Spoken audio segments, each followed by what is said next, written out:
할렐루야. 그리스도의 평강이 여러분 마음을 주장하게 하시기 바랍니다. 오늘 여기 말씀은 유다왕 아하시야 그리고 그 다음 아달랴, 요하스 이렇게 되어지는 그런 것입니다. 그런데 여기에 이렇게 보면 말씀 가운데 하나하나 하나님께서 그 역사를 제대로 늘 이렇게 쓰고 가고 있는 것을 여기에 다 적어놨어요. 여러분, 우리가 늘 이렇게 하나님 말씀을 보고 성경에 보면 낳고 하면서 이렇게 구체적으로 그 족보를 하나하나 적어 놓은 것을 보는데, 하나님께서 왜 이렇게 족보를 중요시하고 이렇게 했을까 하는 생각을 해보면, 그 족보가 우리와 별로 상관이 없잖아요.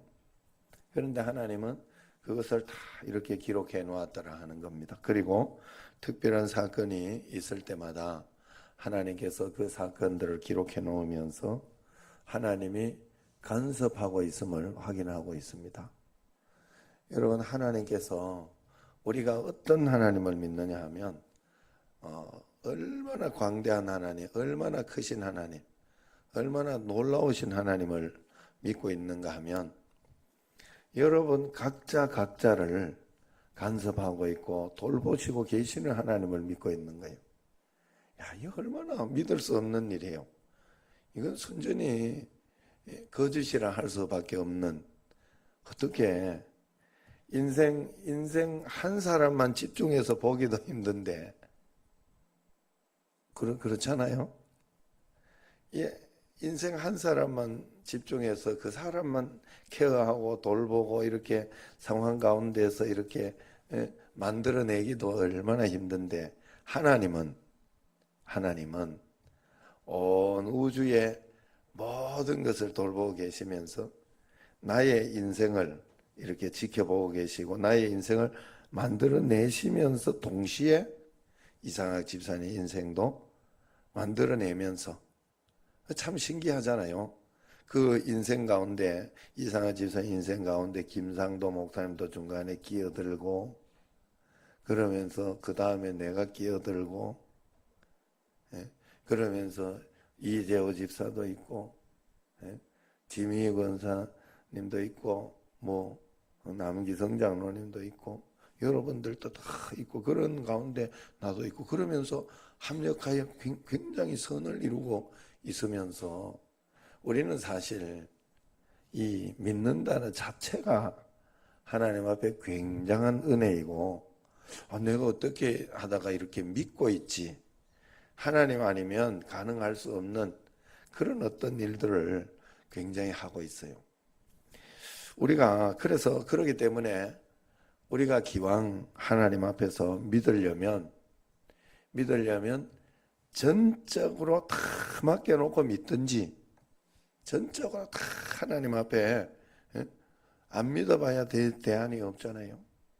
안 믿어봐야 내가 믿을 만큼만 믿고 요만큼만 믿고 이런다면 얼마나 하나님이 편협하고, 얼마나 하나님이 우스운 하나님이, 얼마나 내 마음대로 생각하는 그 하나님을 믿고 있느냐 말이에요. 그렇기 때문에 하나님은 이 가운데 하나님께서 다 사용하면서 인도하고 계시다 하는 거예요. 여기에 8절에 이렇게 보면, 예후로 하여금 아합의 집을 심판하게 하실 때에, 하나님은 다 알고 계시고 하나님께서 예후를 통해 가지고 아합의 집을 심판도 하셨다 하는 거예요. 하나님께서 예후를 사용하셨다는 그런 뜻이에요. 아합이 나쁘고, 아합이 그 이세벨과 함께 얼마나 굉장히 이스라엘에 악영향을 끼쳤나 하는 것을 하나님께서 다 보고 계시고 알고 계셨더라 하는 겁니다. 여러분, 우리가 신앙생활 하면서, 여러분, 우리 교회에서도 그렇고 또 모든 상황과 환경 속에서도 이렇게 보면, 하나님께서 우리가 하나님 앞에 온전하게 하지 못하고 올바르게 하지 못하고 하는 그것을 하나님이 그냥 두시지 않고 그렇게 하는 것을 언제나 볼 수 있어요. 그런데 우리는 그 모든 것들을 간섭하고 계시는 그 하나님을 우리가 얼마나 믿고 얼마나 의지하며 살아가는지, 그래서 내 자신에게 일어나는 모든 사건들을 하나님 앞에서 언제나 감사하면서 주님이 내 삶을 인도하고 있다 하는 그런 관점에서 매일매일 하나님께 내 자신의 삶을 꼭 드려야 한다 하는 거예요. 할렐루야. 매일매일 하나님 앞에서 여러분 자신을 꼭 드리시기를 바랍니다. 어디까지 왔든지 어떻게 되었든지 어떤 사건이 일어나든지 하나님이 여러분을 인도하고 계시고 하나님이 여러분의 모든 것들을 지켜보고 계시고 하나님께서 어떨 때에는 이런 아픔과 이런 어려움을 이렇게 허락해 주셨어도 하나님께서 허락해 주셨다는 것을 꼭 기억하고 내 자신이 하나님 앞에서 올바르게 하고 있는지, 내 자신이 하나님 앞에서 바르게 하고 있는지 그 자신만 잘 돌보면 된다 하는 거예요. 매일매일 그것을 하나님 앞에 잘 관리하고 잘 보시기를 바랍니다. 예, 그러면서 그런 거 아니겠어요? 저도 이렇게 살아가면서 이렇게 볼 때 내게 일어나는 사건들이나 내게 일어나는 어떤 어려움들 또 내게 일어나는 모든 것들을 이렇게 생각하면서 그런 거에 하나하나 깨달아가고 하나하나 하나님께 이렇게 나아가고 하는 게 우리 모든 거 아니겠어요? 예? 여러분 우리가 믿는 믿음을 한번 생각해 보세요. 이규석 목사님 집에 가면은 애들이 있잖아요. 온유, 하린인가? 이름 맞아? 그래서 그 어린 아이들이 이렇게 있는데 그 아이들은요 같은 인간이고 사람인데 죽었다 깨나도 지금 죽었다 깨나도 우리 같은 생각 자체를 할 수가 없어요. 우리만한 지식을 가질 수도 없고 지혜를 가질 수가 없어요. 그냥 그 머리에서는 그 나이 때에 생각하고 하는 게 한계가 있는 거예요. 아무리 막 내가 두드려 부수고 뭘 하고 싶어도 할 수 없어요. 어떻게 해야 돼요? 기다리는 수밖에 없어요. 그리고 하나님 바라보면서 하나하나 그러면서도 참 보면 신기한 게 이제 기준이 그 다음에 또 기준이 위에 기선이 이런 나이가 되고 그렇게 하면서 이렇게 보면요 하나하나 깨달아가는 거예요. 깨달아가면서 자기의 지혜가 확장이 되고 넓혀지는 거예요. 그러면서 많이 알아가게 돼요. 어제도 이렇게 이야기하면서 이용원 권사님 이렇게 어제 잠깐 이렇게 성경 공부하면서 이야기를 했어요. 하면서 이용원 권사님 아들도 참 계속 지금 교회를 나오고 있거든요. 신기한 일이에요. 사실은 나는 걔도 굉장히 이렇게 강한 면모가 있더라고. 자기 주장과 자기 생각이 굉장히 더 이렇게 청년 때, 더 어릴 때는 그런 게 있는데 지금은 주일날 되면 꼬박꼬박 이렇게 나와 주더라고. 엄마 때문에 나오는 거예요. 내가 보기에는 운전도 해주고 뭐 그러면서 이렇게 같이 이렇게 나오는 것 때문에 나오더라고. 뭔가 모르게 또 철이 좀 들은 겁니다. 철이 좀 들은 거예요. 그러면서 이렇게 우리도 마찬가지예요. 하나님 앞에서 하나님과 우리 사이에는 굉장한 지혜의 차이가 있고 모든 것의 차이가 있지만 중요한 것은 우리가 내가 하나님 되려고 다 알려고 내가 다 아는 척 그렇게 할 필요 없어요. 하나님이 날 인도하고 계시다 하는 그거 하나만 확실히 알고 있어요. 하나님이 십자가에서 내 죄를 대신해서 십자가에서 자기 아들을 죽여서까지 나를 사랑하고 계시다. 이거 하나만 확실히 붙잡고 있으면 된다 이 말이.